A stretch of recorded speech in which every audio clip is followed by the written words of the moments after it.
Let me ask you something. Why does government seem lightning fast when the wealthy ask for a bailout, but glacially slow when ordinary people need affordable health care, fair wages, or safe housing? Is that just incompetence? Or is it by design? And if it is by design, what does that mean for you and me? Before we even answer that, let's flip it on its head.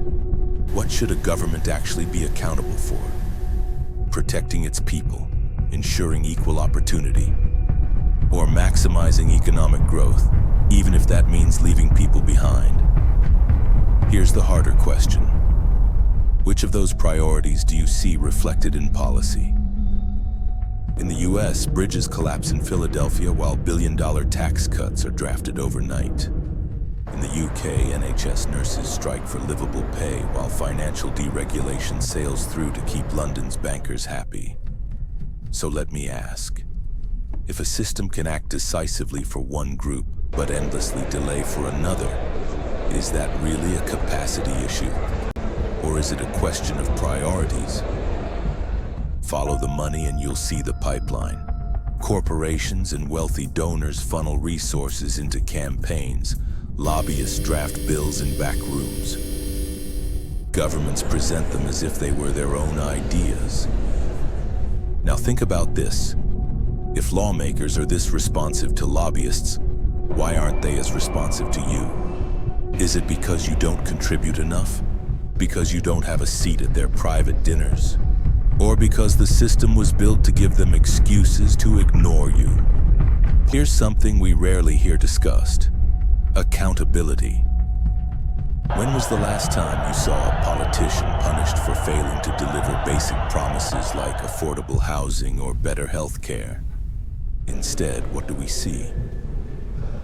In the US, blame is tossed back and forth. Republicans versus Democrats, Congress versus the president.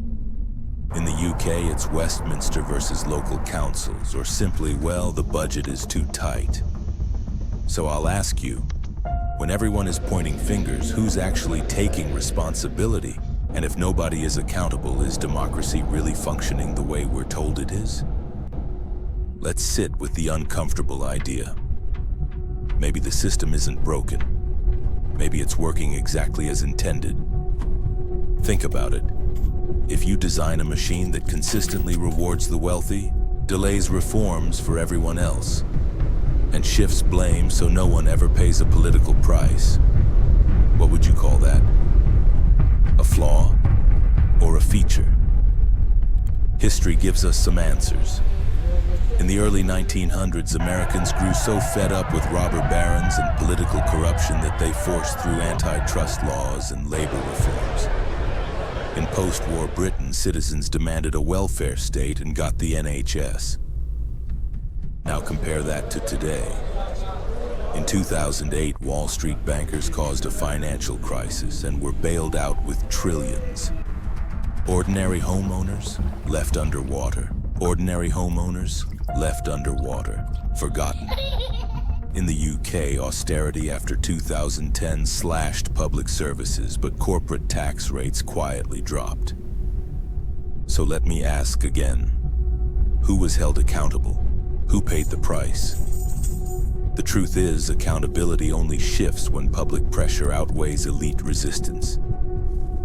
That's how we got civil rights laws, labor protections, even basic voting rights. But here's the trick both governments use today: distraction. They throw us culture wars, hot-button debates over immigration or identity. Because as long as we're fighting each other, we're not holding them accountable for failing us. So here's where I want to challenge you. Next time you see a debate on TV, ask, who benefits if this issue dominates the headlines? Is it helping with your rent problem, your health care bill? Or is it just another diversion while wealth and power stay concentrated at the top? And if the system truly is designed to avoid accountability, how do we force it? Through independent media, grassroots organizing, demanding transparency in lobbying and campaign finance? Notice, I'm not giving easy answers. I'm asking you to think with me. Because a system this entrenched doesn't change unless millions of us start questioning it out loud. So let's circle back. Is the system broken, or is it working exactly as intended? If you believe it's broken, you push for fixes. If you believe it's working as intended, then the question becomes, who was it intended to serve? And once you answer that, the path forward becomes clearer. Stay informed, stay engaged, demand accountability, because the louder we ask these questions, the harder it becomes for leaders to keep ignoring them. If this resonated, like, share, drop your thoughts below, and let's start turning these questions into pressure. Pressure that governments can't keep dodging forever.